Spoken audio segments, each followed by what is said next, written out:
So let's look at some of the dangers, because we've all seen these websites where people say, take this pill, get rid of all your drugs, everything's going to be fine, you'll feel 10 years younger, you're going to have bucket loads of energy, your silver hair's going to turn black again overnight, and you'll even be able to sing. Not only that, you'll be able to teach your pet hamster to sing.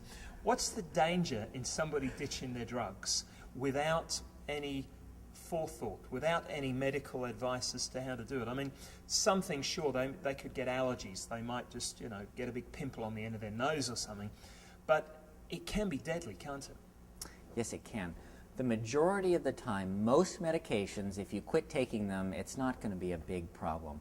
However, in some cases, if you stop taking them, you can get side effects because of withdrawals. And in other cases, you can actually have deadly consequences. For example, arrhythmias of your heart if you stop taking a beta blocker. Those kinds of things have been known to happen. Now also, I've just flown in, as you're aware, from Australia on the red-eye flight. There was a guy on the plane who was sat about 2 seats up from me, and his hands were shaking. And I thought this poor old fellow had Parkinson's disease, but I noticed that he had a bottle of guarana pills, and he was just popping these things like crazy.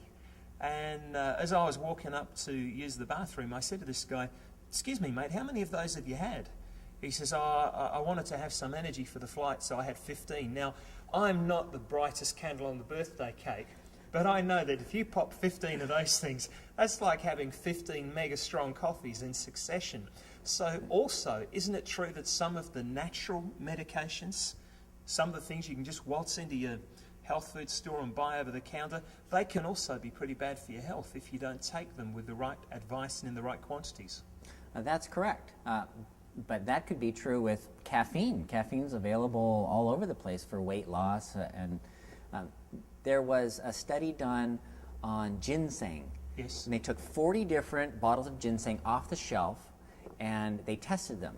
Some of them had amphetamines in them, some of them had caffeine in them, some of them had no ginseng at all in them. Crikey, amphetamines? Yes, there was just such a wide variety because people take ginseng to feel up. Yeah.